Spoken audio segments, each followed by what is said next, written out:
Free Project. And I wanted to share with y'all today something that I have been thinking about for a while now.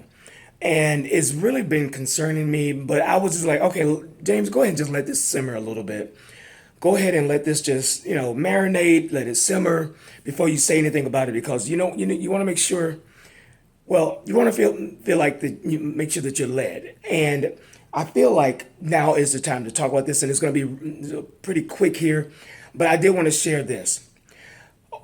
Over the past few weeks, I've been watching some stuff on YouTube and these clips and videos and all of that.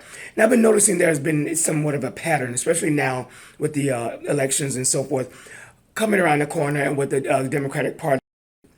All of these people who are now running for the Democratic ticket. So I've been checking this out and just watching all this stuff go down. Now, here's one of the things that I have observed over the past few weeks, and this ties in with all these abortion laws. This ties in with a lot of things that are going on with the LGBTQ. A lot of things are going on with transgenderism. All of this stuff is all starting to simmer and it's starting to bubble. But there are key players that will have a huge effect on the church if church people are not paying attention. All right, so what I'm talking about, I am talking about there are people such as Charlamagne the God, people such as D.L. Hughley. Believers, you all better be careful of these two. Be careful of the things that you allow them to speak into your life and the influence that they may have. Now, I say that because I have seen that they have given some type of a, not meteoric rise, but they have been given platforms. Now, Charlamagne the God has had a platform for a while. D.L. Hughley has been on TV for a while, but recently D.L. Hughley has a TV show now on, I believe, TV One, and it's a talk show, and they talk about politics and a whole bunch of things. Recently, Erica Campbell was on there, and she was trying to explain the gospel to D.L. Hughley. As you know anything about D.L. Hughley, he does not. There's something about him in church that runs deep, and either somebody has hurt him in the church or he's just hurt. Period. I don't know, but he has an obvious disdain for church and church politics and the operation of church and just things that quote unquote church people do. And I get it. There's some things that church people do that can leave a bad taste in your mouth. Now, with that being said, then the second person, Charlamagne the God. Charlamagne the God has had his radio show for quite some time, The Breakfast Club. I've listened to him. I've watched him a couple of times, especially when he has politicians or someone from the gospel arena on there. The time he had the Kirk Franklin on there and asking direct questions. Kirk Franklin didn't answer the questions directly concerning homosexuality. He's recently had Pete Buttigieg, however you pronounce his name, on the show, and just a whole host of others. Now, here's the part that is getting me, and this is the part that believers had better pay attention because the key players are being Charlamagne the God and D.L. Hughley. Here's the things that are getting me. The things that are getting me is that recently Charlamagne the God released his book, national bestseller. Good for him. No, good for you, brother. God bless you in that. You did a good job with that. But the thing that gets me is the fact that there have been two mainstream, very high profile preachers that have spent time with Charlamagne the God. Number one being T.D. Jakes, and number two being Stephen Furtick. And it appears to me that Stephen Furtick is a quote unquote son of T.D. Jakes. That I don't know, but it seems to me he speaks very highly of.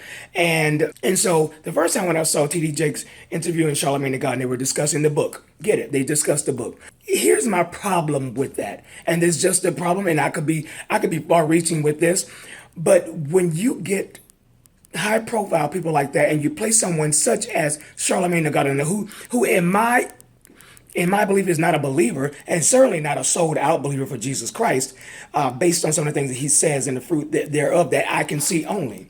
Then why would you put somebody like that on the show to possibly have influence, and not just from a business perspective, but also from a spiritual perspective? Because if you know anything about Charlamagne the God, he is very left-leaning, has a major show that is very influential, but he's very left-leaning. So therefore, that gives him a platform with T.D. Jakes' followers and the other believers.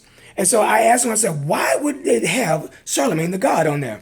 Now, Charlamagne the God, very, very pro-democratic person. He's been on some talk shows, CNN. He's been on, he hasn't been on Fox News, of course, but he's been on CNN. He's made his, doing his commentary as though he is a go-to person for the black community. Now, not for me. I don't know which black community that they're talking about, but not for me, certainly not for me.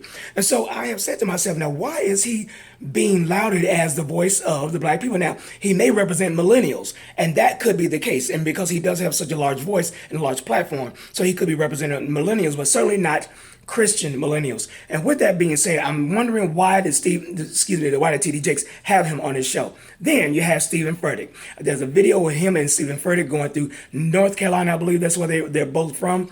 And there's a little area that they both are from. And so either they went to the same school or something like that. I watched maybe half the video. I didn't get too much deep into it, but they went into regaling about the past and things of that nature. And so I was saying to myself, now, why is Stephen Furtick having these conversations with Charlamagne the God? All right, yeah, so I had to change locations because of my family came into the house. So now my thing is that I'm just trying to figure out why in the world is all this going on? Why is it that these high-profile preachers are meeting with, I guess you can say, a millennial, non-saved, high-profile individual that has potential influence on the church? Now, why is that? Why is that? One of the things that's really dawning on me with regards to this is a part of the, I guess you can say, blinders being on the eyes of believers and church folk and trying to blend in with the world. And we're trying to see, how we can mesh the two and become partners in this thing and have this to work to where we're all one and we're walking in unison and all of that with the world now. With the world. That's the part that's getting me, with the world. So now, what I do understand is that we do need to be able to associate with the world, but not be of the world, and being able to go out into the world and influence and lead them. But then when you give them the platforms to come and speak their truth and have the influence within the church and potentially with church followers, with Christ followers, then that's when you have dropped the ball as leadership. And that's the part and the problem that I'm having, because what I'm seeing that potentially when you allow people like D.L. Hughley, when you allow people like Charlamagne the God to speak into the black community and the foundation that we built from within the church, not perfectly, but from within the church, then you see those who are coming from the outside, who are now new within the quote unquote the family, who are tearing it down from the inside, who are coming with a more progressive and more left-leaning ideologies that are going to rip the body apart, piece by piece, slowly.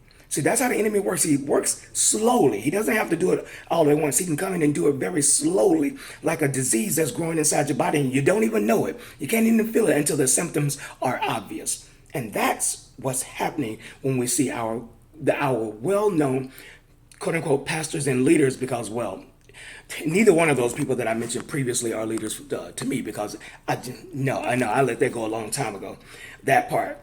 But when it comes to them having that type of influence within the church, we have to be careful. So I want to just drop that to you and have y'all to think about that and go back and to look at the videos. I will even link the videos. I'm gonna try to link the videos and so you can see. But it's literally amazing to see how we are joining forces with those who have such a platform, but yet they are unsaved. They're completely unsaved, don't represent Christ nowhere now, nowhere, anyhow.